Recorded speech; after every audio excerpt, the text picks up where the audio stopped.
Welcome to the Once Upon a Sunday Fantasy Football Podcast with your hosts, Josh Kimmel, Dave Campbell, and Justin Bowerly.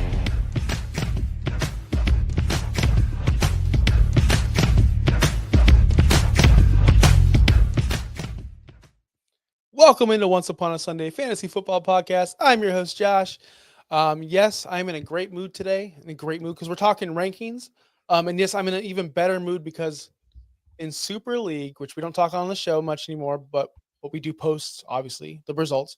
Your boy has like 1,000 points because last night. Yes, I have Jamar Chase, and yes, I have Joe Burrow. So your boy's already winning the Super League. I've clinched a playoff spot. Let's go. But we're here to talk about our rankings, of course, for Week 10. We have some players that we're going to speak about today in depth. We're going to argue, and maybe someone's going to pay off a debt or a bet. I'm not sure if he is or not because he's a Pab. Let's bring in Pab Justin. What's going on, Justin? What is Pab? I can't say it on the show, Justin. Oh, never mind. I got it. As soon as I said it, I was like, wait, he can't say. Okay. Can't say it on the show, no, Justin. I'm not 100% yet, and you have not clinched a playoff spot. Well, actually, no. I'm going to. You can clinch a playoff spot this week, and just looking back at it. Yeah, 2 people for Super League have clinched spots. Yeah, you are right. We don't talk about it enough, and it's the league that we run. Yeah, 2 people have clinched so far. One from my division, one not from your division. So, yeah, my division is tough, man. We had the 2 remaining undefeated teams, and now there's only one, and they actually play each other this week, which I was hoping to get an undefeated matchup versus undefeated 18-0 versus 18-0. But hey, I'm number 1 in my division. I run Pokemon. That's it. I run Pokemon. And last night, if you played me last night, yes, I had Jamar Chase and Joe Burrow drop like 127 on you. So I'm you are actually. Yeah, you're one game ahead of my friend Drew, actually. So I'm crushing. You two are killing it. So either way, no more bragging about how I'm crushing it in Super League. Not crushing it in Scott Fishbowl. I have 1 win though, by the way. But it is what it is over there. Let's talk about our rankings. Now, do we have any news first? Yeah, actually, big news today. Nico Collins' practice window is opening up. He is designated to return from IR. I don't know if that means he's going to actually play this weekend, though. So that's something that we should probably still keep an eye out on. Does that hurt Tank Dell? I don't think so, actually, because we saw Nico and Stephon Diggs both be valuable. With Stephon Diggs now out, Nico and Tank Dell should go back to last year's Nico and Tank Dell and still help out. But Nico coming back will certainly help CJ Stroud in that Texans offense. I dig it. And no more news. That's it. That's all we got. I mean, there were 1 million points scored last night on Thursday night. Who would have thought after Thursday Night Football, matchups would already be finalized this week? Like, nobody can win if you face Jamar Chase, Joe Burrow, Lamar Jackson, Mark Andrews, especially if you played all 4 of them. That'd be insane. That'd be pretty fun. If you did, like, send us those screenshots. I want to see if you played all 4 of those guys. I want to see those screenshots. Add Chase Brown in there too, because he was the top running back last night as well. Yeah, what an amazing night for football. I did watch quite a bit of that matchup, and we have time. We're not going to go long on this, but Justin wanted to bring this up, and I'm gonna give him the floor. This is not fantasy relevant, but I've been thinking about it, and I think this is relevant speaking terms. So we saw on Monday Night Football, the Buccaneers tie the game against the Kansas City Chiefs, and they elect to go for 2 because they have a coward coach, and they kick the field goal, and they go for overtime, and Pat Mahomes gets the ball, and we know the rest of the story there. Then last night we have 3 days later. 3 days later, we have the same situation, kind of. So break it down for me, Justin. What are your thoughts on going for 2? And do you think it's all situational? See, on Monday night, I said, I literally stated this. I was like, if they went for 2 and failed, everybody would go back and look and say, why don't you just take the points, go to overtime, give yourself a chance? But then last night you see this and you're like, well, yeah, they have to go for 2, go for the win on the road. Both teams in this scenario were on the road playing 2 of the toughest teams, probably the 2 best teams in the AFC, if not the NFL. So I'm looking at this on where the momentum was. The Bengals went up 21-7 pretty quickly. But since then, the Ravens scored on four consecutive drives to then be up 35-28. Had the Bengals gone in there, kicked the extra point, and gone into overtime, if the Ravens got the ball, the game was over. Because that would have been five consecutive. There were no chances that they were not going to score the touchdown. Whereas I think the Buccaneers actually had the opportunity because they were making stops against the Chiefs. They did not score four consecutive touchdowns. I know it's Patrick Mahomes in overtime in Kansas City, but I still feel like the way the game was running, I think the Buccaneers had a better opportunity in overtime than they did going for two. Whereas the Bengals had to get that 2-point conversion or the game was over anyway. So I don't hate it. Season on the line. The Buccaneers season wasn't on the line either. I think they're still in this, but the Bengals being 4-5, now 4-6, you're playing to keep all hopes alive. So now they have with seven straight wins to even have a chance at making the playoffs. Yeah, it's tough, man. It's all situational. It's all on how your coach is and how to handle it. And especially, a lot of people here in Tampa are very upset they didn't go for two. They're still talking about it, by the way. And the radio people are like, guys, stop. That was like 10 days ago or whatever it was. It wasn't 10 days ago, but you know what I mean? We got to stop and move forward. The coach made a decision, and you guys got to stick with that decision. It impacts fantasy too, man. I want to see the overtime, especially if I have these players. If I can get extra points in overtime from these players, I'm all for that. The 2 points, this gives me 2 points. I'm speaking fantasy terms, baby. That's what I'm here for. And if you're here for fantasy, thank you so much for all the support of the past 2 days. We've gained over 200 subscribers in 2 days. If you're part of that group, thank you so much. Make sure you share with a friend. We are 4 subs away from me spending my own money on a tuxedo because surprise, surprise, I do not own a tuxedo. And I'll be wearing it on that show for the 500 subs. And if you want to see me shave my hair, which I have a long head of hair, I have a it's long. You just can't see it. I will shave my head for 1,000 subs, but that has to be before the end of the season. So are we talking fantasy season? Or are we talking regular season? Or are we just talking football season? I don't know. When do we stop talking about fantasy football? Never. I would assume the fantasy season. All right. So we're not hitting that. So by week 18. By week 18, if I don't have 100,000 subs, my hair is safe. So we have 2 months. Please don't sub. Don't sub. I don't want to keep my hair. Just kidding. I kid. So let's break it down. Make sure. Let's tell them where we can find us real quick before we get into that. OUSFF Pod is our website. We have all of our rankings up there, which we will be breaking them down. It tells you when we updated our rankings, and of course, you can sift through those as mine, Justin's, and Derek's as well. I do not see Sean's up here yet. We usually have Sean's up there as well. Make sure you follow us on X, OUSFF Pod. Make sure you follow me, Josh Kimmel, OUS, and of course, Justin Bowerly. He's done talking about politics, I think. You can go back. You can all go back. I promise. It's safe. Follow us on Instagram. We're loading up reels, little shorts up on Instagram as well. OUSFF Pod. All right, let's get into some rankings, Justin. Yeah.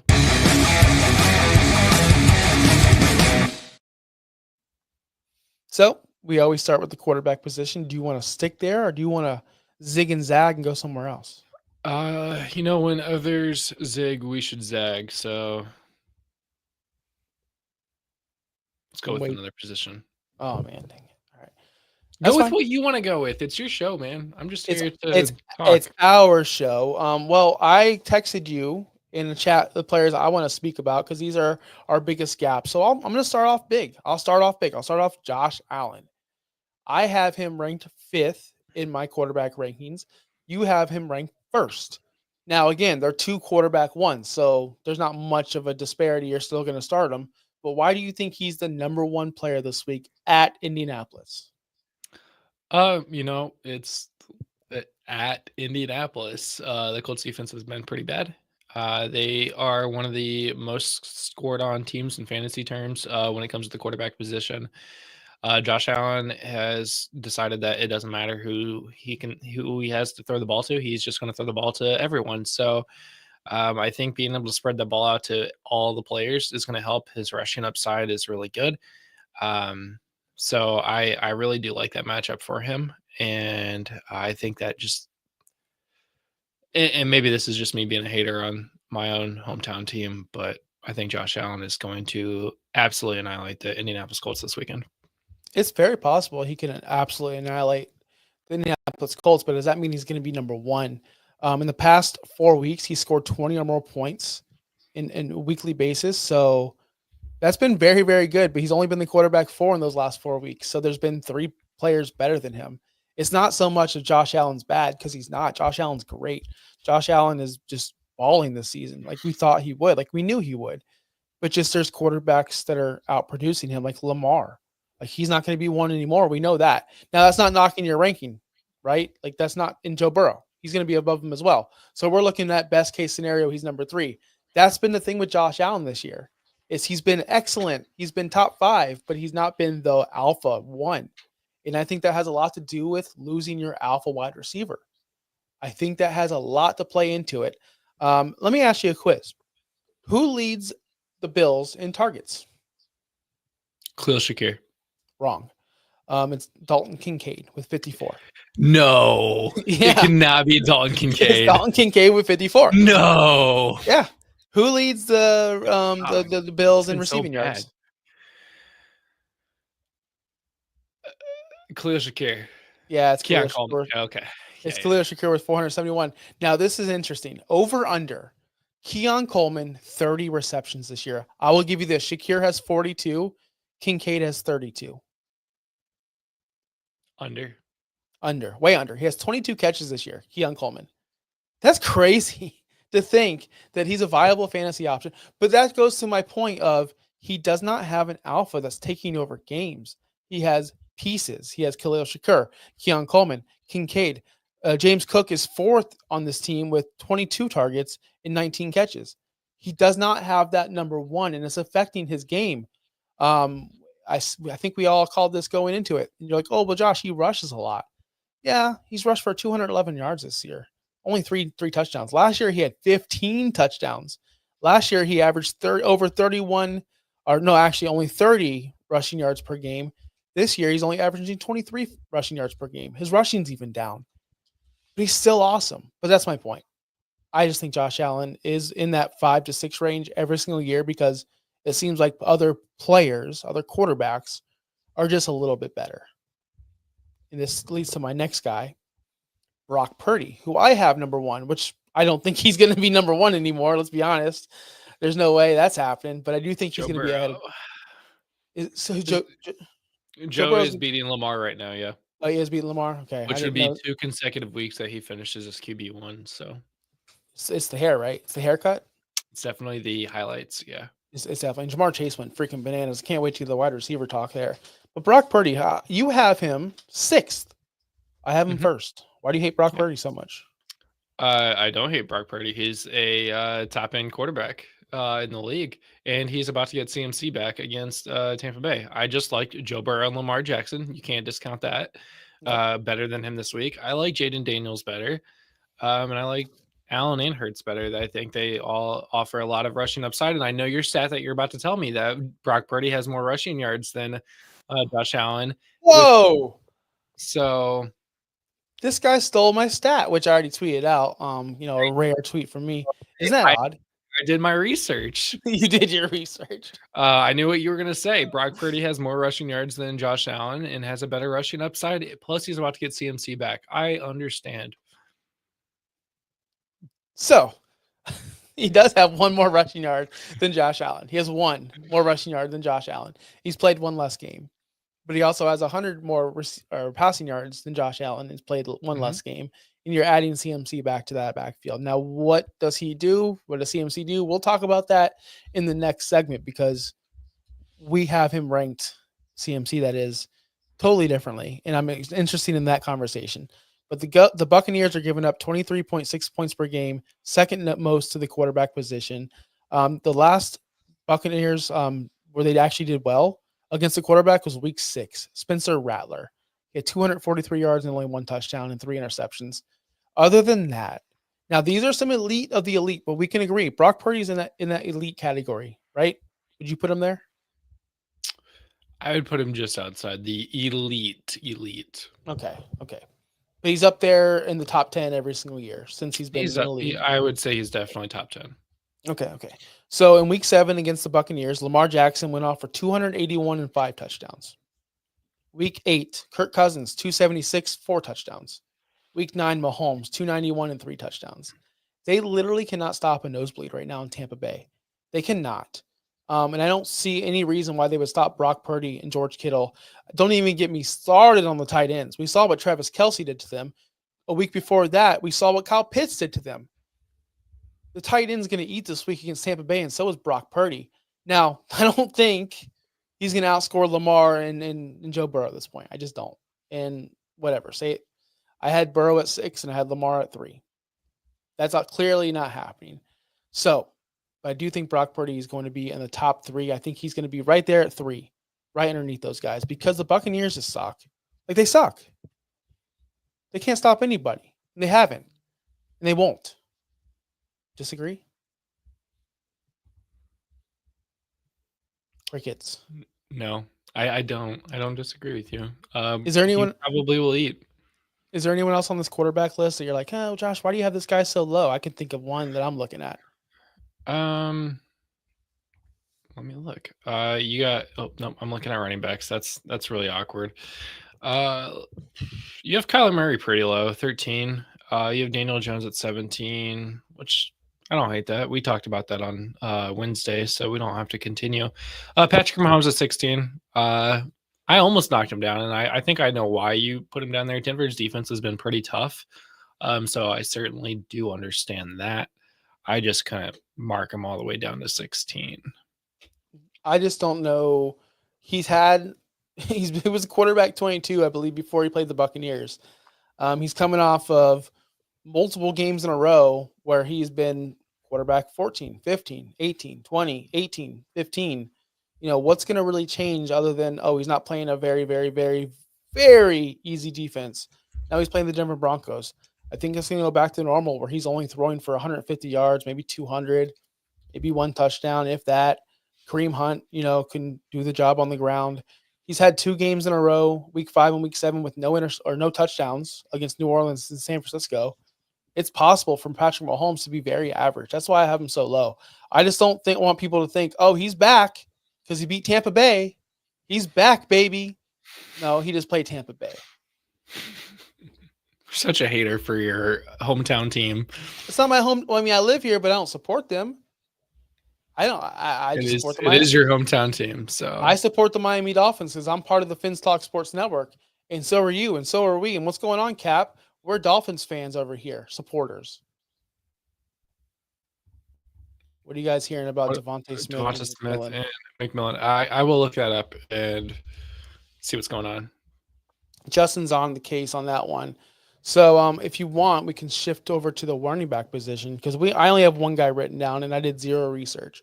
I just want us to. Well, seriously, I'm not jiving anybody. I did research on one guy and I already called out your stats. So, what's your research?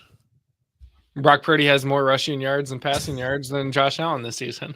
You did not do that research. That was mine, and you stole it from Twitter, it's okay. It happens a lot. It happens. Everyone steals stuff time to time. It's normal in the fantasy football industry for people to steal other people's stuff. It's fine. It is what it is.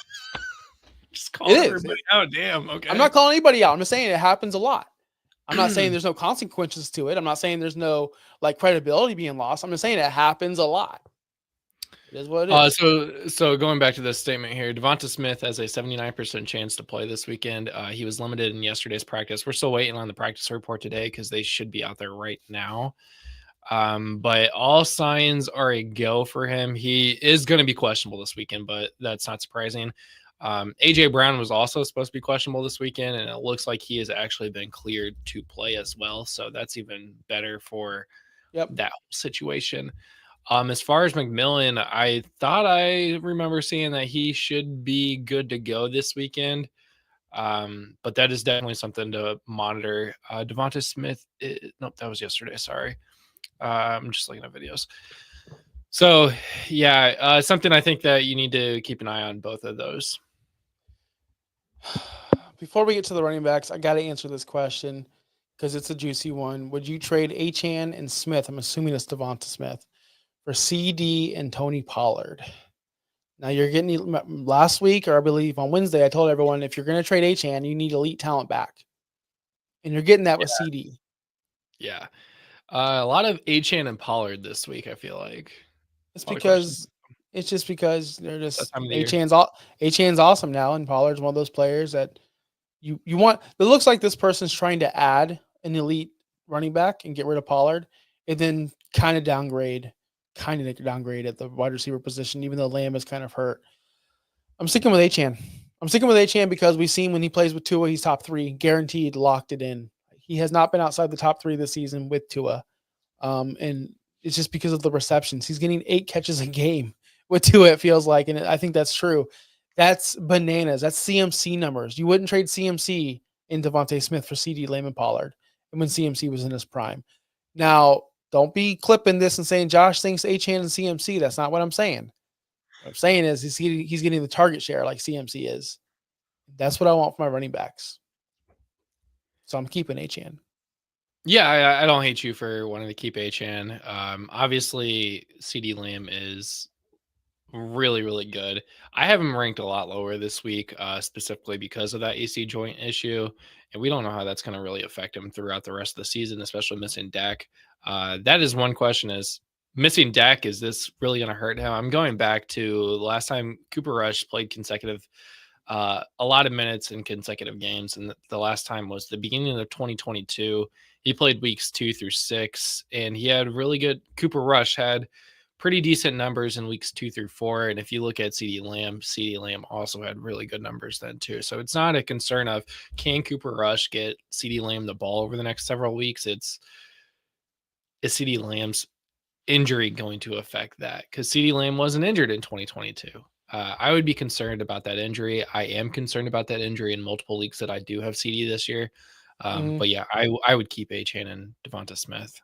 Understood. So we gained 2 subs during this live broadcast. If we reach 2 more subs before the show, I will buy my tux live on air, and it's going to go down, and it's not going to be happy. I'm not happy. I'm not going to load this again. So F you guys. No, if you sub, thank you so much. Make sure you like the show as well so we can see who it is, and we really appreciate it. All right. Let's go on to the running back position. Gosh, wait till you guys see the tux I have picked out. Just wait. It's pretty slick. I do like. Oh, did you decide on a different one? Oh yeah. You ever seen Dumb and Dumber? Yeah. Someone else might be buying a tux too, and he might come back for 1 episode. That's all I'm saying. That's all I'm saying. All right, let's get to the running back position. Oh my God. I'm sorry. I'm looking at the tuxes. Oh God. Hey, running back. You're not gonna do the no. Oh my God.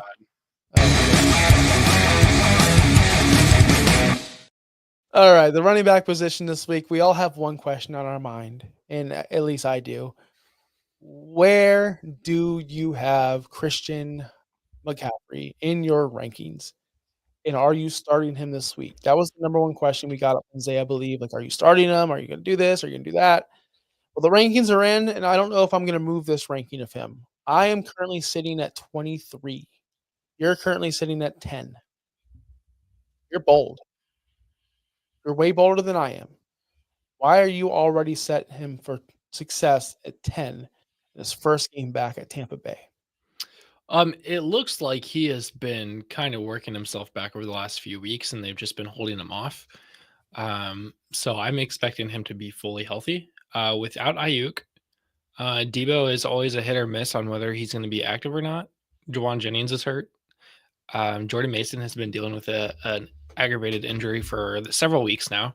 I fully expect CMC to have a big time game, just like how you expect Brock Purdy to have a big time game. I would assume that's going to be a lot of dump offs to Christian McCaffrey to get him working again.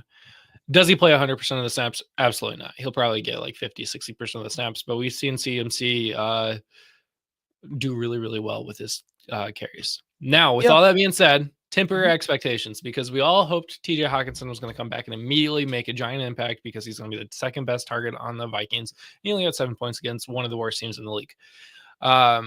So Achilles. We don't want him to pop it, like officially pop it. We don't want him to re-aggravate it. We want Christian McCaffrey to be healthy and to be good.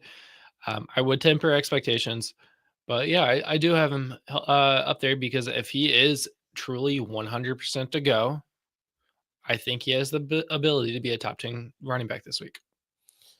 So he does. He has the ability to be obviously the best running back in the world. There's no doubt in my mind. It would not surprise me if he comes back, and I'm only just refreshing this live. That's why I'm looking down. I'm making sure we don't hit 500.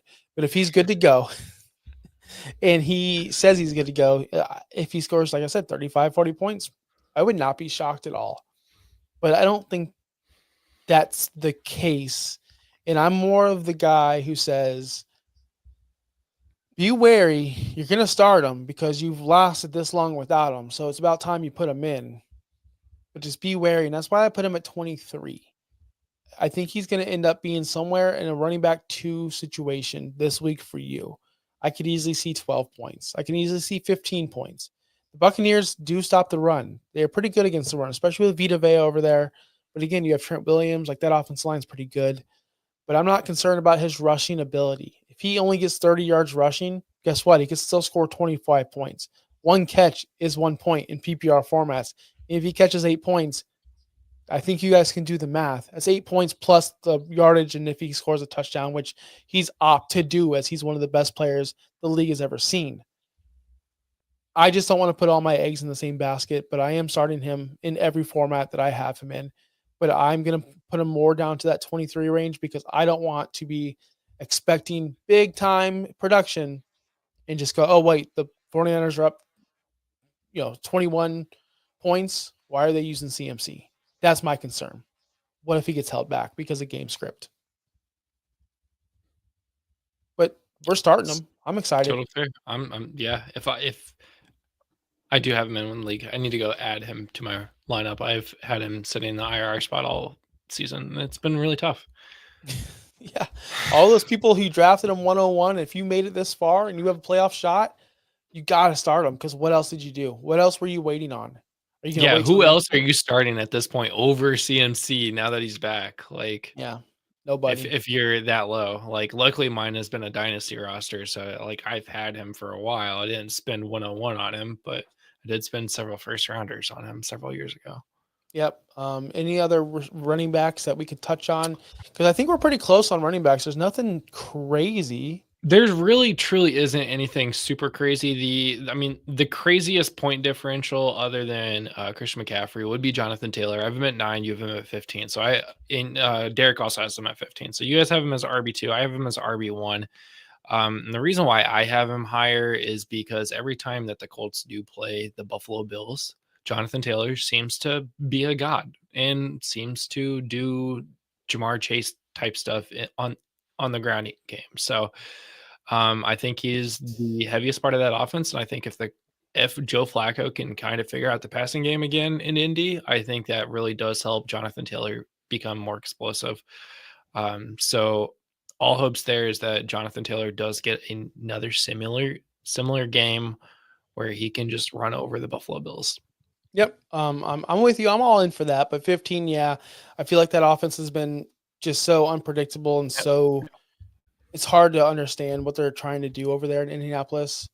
I don't feel like they're using Jonathan Taylor seriously. I don't feel like they're using their offense to the full potential that they could. Trust me, I'm aware. And Jonathan Taylor is stuck in there in that role. And it's just, I'm in a dynasty league right now where I'm terrible. I'm starting players that should be on your waiver wire. And I'm talking with 12-team league, 30-man rosters. I'm starting straight up bums. And Taylor's one of my only players I have because I'm tanking. I have Jaden Daniels, I have Caleb Williams as well. And I can't move Jonathan Taylor to save my life. I have a roster that I'm in. No. Okay. It's not. Dang. I have a league. I'll buy him from you. Exactly. I need it, because you believe in him. But people are losing their hope in Jonathan Taylor because we're seeing the newness of Achane and Kyron Williams and Bijan and Jonathan Taylor was once the 101, for 1 year, and he slid down so far. It's because of the usage and how they're using him over there in Indianapolis. He's not flashy. He's not special looking. He's just another running back. You might as well be Chase Brown at this point, the way they're using him. I'm saying the way they're using him, Justin. Yeah, no, that's totally fair. All I can say here is that, I mean, for 2 years we did not see a fully healthy Jonathan Taylor. And in those 2 years, the offense was, we didn't know what the quarterback situation was going to be like in Indy, and they still don't know. So the only thing I can say, from being RB6 to RB1 to having 2 consecutive years that you finish in the 30s because of injuries. I'm not saying he's Christian McCaffrey, but let's go look at Christian McCaffrey, RB2, RB1, 2 straight years of injuries, and then he immediately comes back to being one of the best running backs ever. It's not started that way so far this year because he's RB25, but he also missed 3 games. But if you factor in the 6 games that he has played, he is one of the top 10, if not top like 6 or 7 running backs, I think. So it's hard to just immediately count him out week to week, because when he is healthy and he is playing, he is really, really good. Yeah, if he gets in a rhythm and he can do Jonathan Taylor things, nothing like last week against Minnesota, 13 carries, just 59 total yards. Like, there's nothing there. They got to find ways to get him more involved. And when you have a Joe Flacco at your quarterback position and you are one-dimensional like they were against Minnesota, in my opinion, then that's what happens. Jonathan Taylor gets shut down. And I think that's going to happen against the Buffalo Bills. They're going to be in a hole, and he's going to be game scripted out. His only chance for any kind of redemption is if it's early on and he scores a touchdown. If it's early on, or if they get a long pass interference call at the 1. Josh Downs gets pass interference and it's 1st and goal. You give it to Taylor. That's the only way I can see him scoring fantasy points this week against the Buffalo Bills. Do you want to move on to the wide receivers? Sure. All right. I got some gripes with all you fantasy analysts out there, including myself. We had this thought that Garrett Wilson has been a failure this year. Like, Garrett Wilson, I've heard it many times. He can't connect with Rodgers. They had to go out and get Adams. It's not true. Everything is not. It's not true. It's not. Garrett Wilson is a wide receiver 3 right now in fantasy football throughout all formats. He's been up there. He's the number 1 target. Yes, he took over Neighbors because he didn't miss games, by the way. But he is the number 1 targeted receiver in all of football. Since Davante Adams has been there, by the way, I should set this up. I have him ranked 6th against Arizona. You have him 11th, so that's a little bit of a gap there. Nothing crazy again. Like, we've been like side by side getting these players kind of in a rhythm. But Garrett Wilson, again, since Davante Adams has been there, Garrett Wilson has out-targeted Davante Adams. He has 27, Adams has 26. I know it's 1, but everyone said, oh, Adams is going to be the one. Adams is going to be the guy. No, it's been Garrett Wilson, and it's going to be Garrett Wilson. It's always going to be Garrett Wilson. Garrett Wilson has finished in the top 5 3 times of the past 5 weeks, been crushing it. He's first in the league in red zone targets, not Davante Adams. So Garrett Wilson's still getting those looks in the red zone. He's first in the league in total receptions. Where is all this coming from that he's not connecting with Rodgers? And it's still out there. People are still talking about this. Are people not watching the games, and are people not watching the stats? Are people not looking at the box scores? Justin, can we talk about this? Yeah, I mean, he's been really good. I think the connection comes from that the Jets have been losing, so obviously that means their top 2 players are not producing, and they're not actually looking at things. So it's interesting that box score watchers will watch the box score when the box score is low, but not pay attention when the box score is actually high. So that doesn't surprise me in the slightest, because people suck. You have him at 11 though. You're so low. I know. So let me clarify here. For a minute there, I did have him at 12. But then I realized Chris Olave is higher than him, and I don't know. This is part of that. Like, Justin forgets that Drake London and Chris Olave play for not the other team. So I dropped Chris Olave a lot. I might actually have to take him out because he might not play this week. Yep. Then looking at Devonta Smith, forgot that he was injured. when I did my rankings. So I might have to go back and adjust those as well. So that bumps Garrett Wilson to 10 at the moment. We all know I'm a Cooper Kupp hater, so he might go up above Cooper. We look at Tyreek Hill, they got the Rams. He might go up above Tyreek. He might be at 8 by the time I actually finally narrow down the top 24. Because I usually do go back Friday night / Saturday to readjust my top 12 to 24 players. So he might end up like 8 or 9 by the end of this week. That's fair. I love the rankings talk because rankings are so difficult to do. This is our first year ever on Fantasy Pros as rankers, and keeping that status up there or making sure you take T. Higgins out of your lineup because he was doubtful and then he played and you're like, oh, I can't take him out. So now that goes against me. I still have T. Higgins ranked 81st, even though I tried to take him out, but it was too late.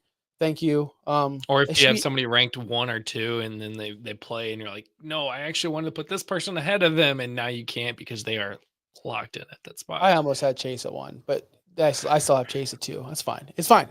Justin Jefferson can score 50 points, right? I hope he does because I need it. I need him to score 60 points this week. It can still happen.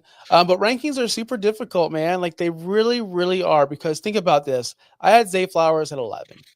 And if you didn't watch the game, you fell asleep last night and you woke up and saw the score, and you saw Lamar score like 40 billion points. You're like, oh, cool. Zay Flowers crushed it. Let's go. Right? No, it didn't happen. Zay Flowers did not crush it. So my thought process was there. It just didn't match up. And you had Zay Flowers at 21. And I would see that and go, Justin, are you high? Are you crazy? Because Zay Flowers is their number 1 target and he's the best player on that offense. And Isaiah Likely's out, even though he's not doing crap anyway. What were you thinking? And then you're like, hey, Josh, you see, I told you Nelson Aguilar was going to score a touchdown. And I'd be like, you're full of S, you mother effer. You never thought that. That's how rankings go. I told you Tylan Wallace was going to get a 80-yard bomb and over the entire Bengals defense. I told you this yesterday offline. That you have him ranked. You have him on Tylan Wallace. Let's see. Oh yeah. Oh, okay. I'm still going down. I'm in the 60s. Oh, I have a lot of it.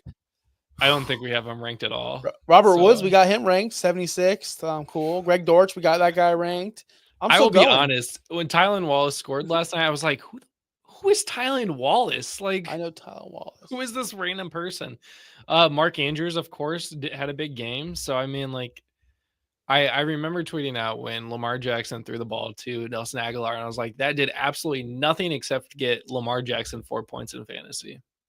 That was it. Nobody has Nelson Aguilar in their starting lineup. And if you do, screenshot it and send it to me. I will send you something. I don't know what it's going to be, but I will send you something. He will send you a thank you card. What are you sending these people? I saw on Twitter that if we got 500 subs, you're going to send them something. What are you sending these people?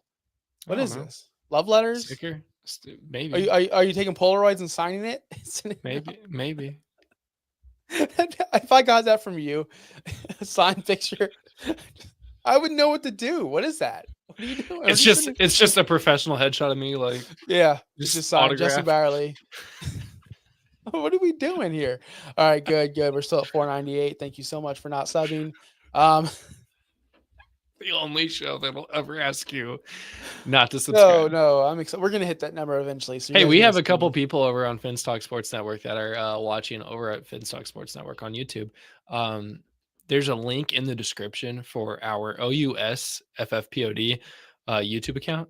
You should maybe click that link, and maybe you should hit the subscribe button. Because you might make me buy a tuxedo, and I hate that would be fantastic. There's only 2 people left. Only 2 to 500, and I don't want to buy a we only need 2 of the 3 people currently watching right now. I know you're listening to me. Like, go over there and just subscribe. And I will have to buy this tux live on camera, which I don't want to do. It's fine. It's cool. Where did you guys come from? If you're a bot, tell R2D2 I said, what up? Beep, boop, beep, boop. Probably Russia. I mean, let's be serious. Probably Russia. Let's go to the tight ends. Yeah. Oh.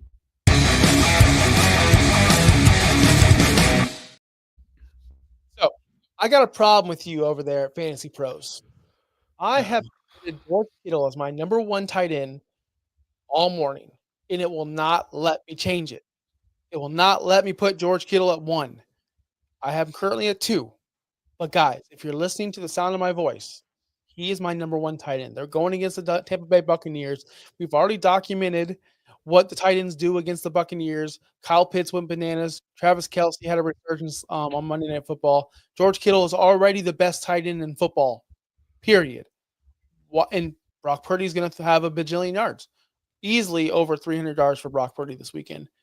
Why would they not go to George Kittle over Travis Kelce, who's playing Denver, who I have Mahomes rated a little bit lower, 16th, and I have Brock Purdy 1.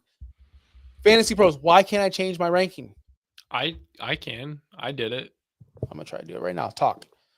Yeah, George Kittle is great. He's awesome. He probably will score a lot. So here, last night, Mark Andrews scored 18 points, which is quite a bit. That's probably it's definitely gonna be a top 12 tight end because tight ends suck this year. And I remember all offseason we kept saying this is the deepest the tight end position has ever been, and it's not. It sucks. They all suck. But I'm trying to look. I can't see that, man. Move. It's already there. Move. I didn't even do anything. It's already there. Okay, It's so already there. you just had to hit publish, I guess. I did. don't know. I did. Okay. Are you like trying to think about like how the website currently says? And by the way, if you're watching and you want to look at our rankings, you can go to ousffpod.com and see it on our homepage. You have to let our website refresh. It doesn't just automatically go, by the way. So anyways, back to Mark Andrews. I am tight end 13. Josh had him at tight end 10. Obviously, I think that's probably going to be a top 5 finish for Mark Andrews this week with 18.8. Oh yeah, that's easily points. going to be up there, and I have him at 10, a little bit higher than you. Yeah. I had faith in him. They're going against Cincinnati. He likes to score touchdowns over there, and he's been getting involved. Unfortunately, didn't we have a burial for that guy? No, I don't think we did. All right, well, let's go to Dalton Not Kincaid. I will We check. both have Dalton Kincaid in the top 7. You have him 7th, I have him 6th. We just learned this new information that he is leading the Buffalo Bills in targets with 52, which is bananas that he's not better than what he is. Are you losing faith in Dalton Kincaid, and is he going to blow up your whole offense over there or defense over there in Indianapolis?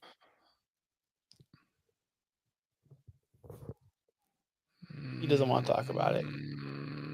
He does. He's so disgusted. I really don't know. Dalton Kincaid is really pissing me off this year. I don't know, man. He has a week where he does well and then he doesn't do well. If he scores a touchdown, he's great. If he doesn't score a touchdown, he sucks. Yeah, simple as that. Simple as that, And people. If he scores a touchdown, I think the Bills are going to get up on the Colts. I think they're going to run the ball more. James Cook is going to get way more points than Dalton Kincaid will this week. This week, yeah, for sure. Way So more. another guy, K. Dotton. I have him 4th. You have him 5th. He's currently the tight end 3 right now. If you didn't know, that's all because he's been completely taking over football games since Mike Evans and Chris Godwin have left their teams because of injuries. Chris Godwin, of course, out for the year. Mike Evans out until after the bye week. Are we expecting another huge game for K. Dotton? He is going against San Francisco. That could be scary for some, but I still think he's the number 1 target there in Tampa Bay, and he's getting 8 or more catches a game. Yeah, I mean, were we scared when the Ravens used to go up against tough defenses with Mark Andrews when he was the number 1 target? Have we been scared about pre this year when the Chiefs go up against really good defense and Travis Kelce is the number 1 target? No, not really. I mean, K. Dotton's going to get his targets. He's going to get his receptions. He's not playing the number 1 corner. That's the thing. Even though he's the top target for Tampa Bay, he's not going against corner number 1. So he's going up against a nickel corner, a linebacker, sometimes an edge rusher. Like K. Dotton's going to feast this week. Yep, K. Dotton double-digit targets in the past 3 weeks, 10, 10, 11, 3 touchdowns in the past 3 weeks.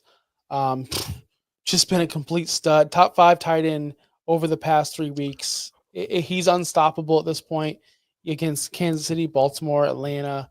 Let's see what happens against San Francisco. K. Dotton started out the season trash, like completely trash, not even getting 2 or more targets in a game. And then ever since week 3, he's just been on fire. I just understand it. But I'm here for it. I'm here for I it. remember earlier this season we talked about Kate Otten, and we're like, why are people rostering Kate Otten? That is pretty awful. God, my question to you, if this keeps up, Justin, is this going to be the same Laporta effect where people are Yes. drafting him in the top 3? Yes. Do you think so? Or do you think people are going to be more wary? People will draft him top 3, top 4 maybe. He will go in the first 5 rounds of fantasy drafts next year, and he will not produce. It's just we don't think he's going to produce, but you have to look back. When did Kate Otten start getting good? Chris Godwin went down. Mike Evans went down. They have nobody. Who is Baker Mayfield to throw the ball to? Jalen McMillan? Like, he's been hurt too. So obviously, Shep, baby. Yeah. Exactly. I get your point. Yeah. Exactly. So it's just, do we expect this? And the thing that hurts me the most is that I picked him up last year in November in Dynasty to just put him on my bench. I was like, you know what? He's a young tight end. Let's do it. I dropped him in September this year. Wow. It's almost bad as me dropping Chuba Hubbard in the first week. I dropped him after week 2 when he had a total of 1.1 points for the season. Because he had a negative point. Yeah, he had negative 0.4 points in week 2. Well, and we talked about this. We're like, Kate Otten's just not good. Like, he's not a good tight end. Like, the Tampa Bay offense goes through Mike Evans, Chris Godwin, Rachaad White. And now it's Kate Otten. I'm curious to see what's going to happen whenever he does return, or Mike Evans does return after the bye. But I'm also curious to see what's going to happen when I do reach 500 subs, and I got to wear a tux next week because I think it's going to happen next week. I'm also waiting on you to pay off your bet, buddy. You got to chug that ice. Joe Mixon outscored Jahmyr Gibbs, and you got to eat your crow. Tuesday. All right. If I got to do I'm spending like hundreds of dollars. Can we double up on that? Like, can I go double or nothing? No. You're paying your bet. It is what it is. And you know what else it is? Thank you to everyone. All the 200 plus subscribers that we received over the last couple of days. Thank you so much. I know you're not watching live right now, but when you do watch it later on, please leave a like. Drop a comment down below. Who are we wrong in our ratings? And are you starting CMC? Guys, we're out. Peace out. Have a good weekend. Bye. Thanks for listening. Be sure to like and subscribe wherever you watch or listen to podcasts. Follow on X and Instagram at OUSFFPOD. We'll be back next week for more ways to win your league.